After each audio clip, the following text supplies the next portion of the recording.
Estamos de volta. No bloco anterior eu perguntei ao meu convidado se ele chegou a ser preso e por que razão. Eu fiquei preso 38, vamos dizer 40 dias. Por que eu fui preso? Primeiro, havia informações que eu era membro do PCB. Segundo... O que era verdade. O que era verdade. Ok. Segundo, atribuíam a mim muitas coisas que eu não tinha Que feito. não eram verdade. Não eram verdade. Parte eram verdades, outras não. Não, é isso aí. Por exemplo, um exemplo. Você não era de todo inocente. Não.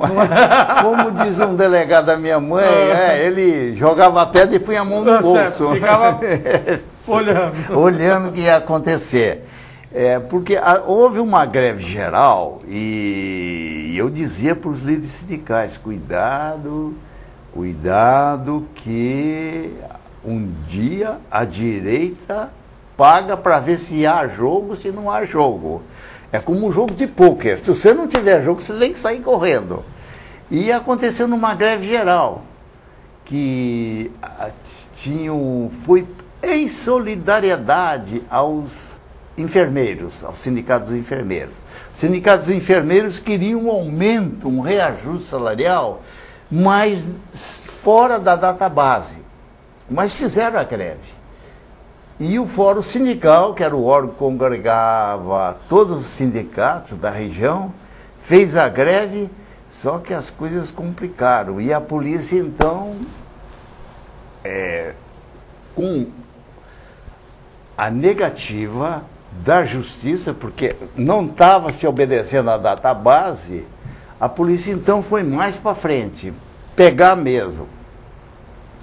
E nós tivemos informações que a polícia, quando fosse 15 para meia-noite, ia ocupar todos os veículos, bonde, ônibus, para forçar condutores e motoristas a trabalharem.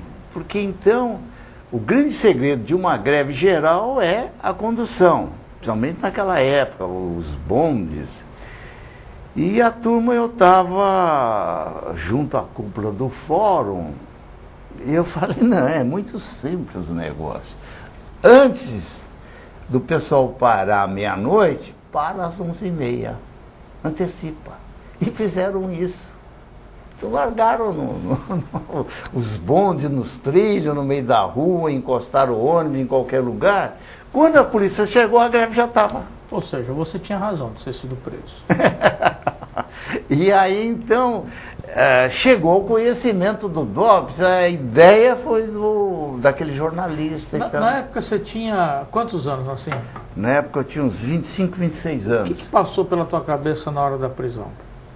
É uma sensação muito desagradável, mas em reportagens assim arriscadas e tal, principalmente quando houve aquele problema do Jangular toma ou não toma posse, eu não fui preso porque eu estava junto com os líderes sindicais fazendo reportagem. Eu não fui preso porque nós paramos a viatura e fomos tomar um café, aí a polícia chegou e pegou todo mundo. Eu estava tomando café, então não houve problema. Como era o dia a dia na prisão? O dia a dia na prisão, o prisioneiro, ele tem muitas sensações, certo? Então, houve uma separação. Lá eu vi que igualdade quase não dá, porque aqueles que tinham curso superior ou eram jornalistas e tal, ficaram numa cela especial. E o operário ficou lá embaixo. E houve assim um surto de gripe na época, porque foi abril, maio, frio. E lá a gente procurava ler muito e fazendo piadas da situação,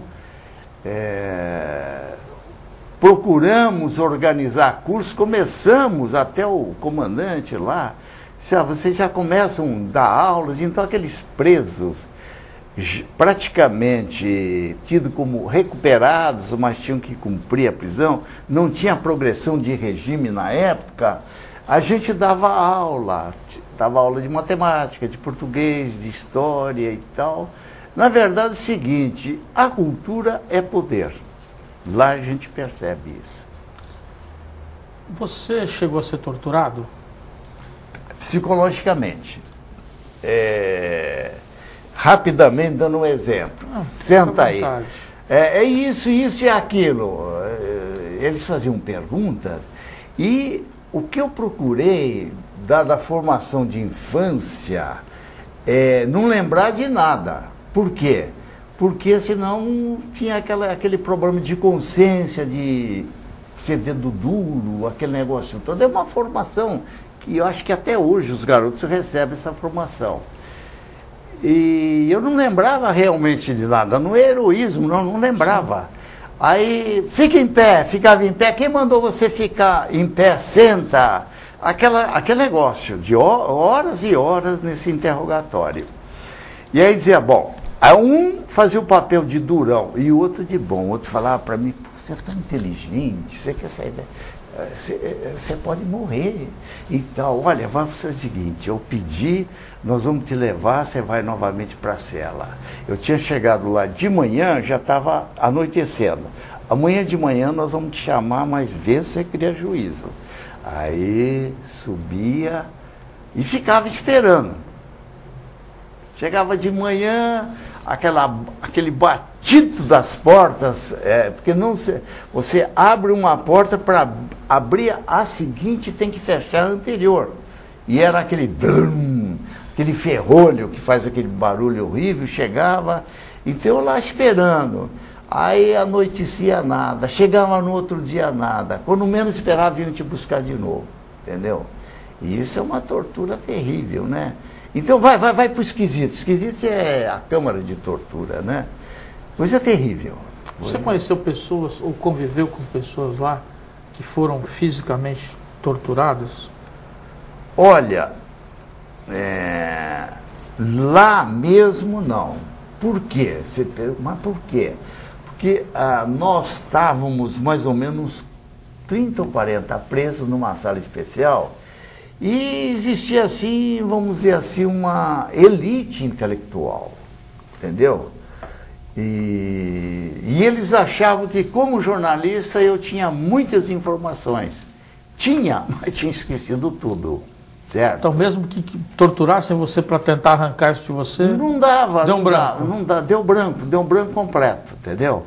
E o fundamental também que jornalista, queira ou não queira, tem muita cobertura. Então eu tinha cobertura de todos os sindicatos, dos jornalistas, cobertura internacional. Tinha trabalhado lá como diretor do jornal Última Hora Edição de Santos, Rubi Bengio, que era o oficial de gabinete, chefe de gabinete do Aldévio Barbosa, que era o secretário da Segurança Pública na época, e depois eu soube que ele telefonou várias vezes, olha, que vocês apertem tudo bem, mas não toque num fio de cabelo dele. E o meu pai também era uma pessoa que tinha muito bom relacionamento. Isso me ajudou muito. Assim, você acredita, em meio a tantas histórias, que existam homens excepcionais que são capazes de mudar a história? Não, o que acontece é o seguinte, os jesuítas dizem que todos nós nascemos para grandes realizações. Depende de você.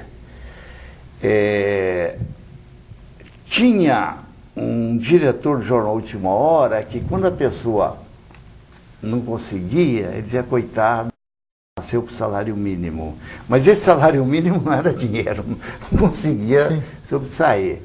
Agora, eu acredito que existe a situação excepcional. Você tem que saber aproveitar. Eu não tinha nada de excepcional, era um modesto repórter, interessado em melhorar a situação dos trabalhadores,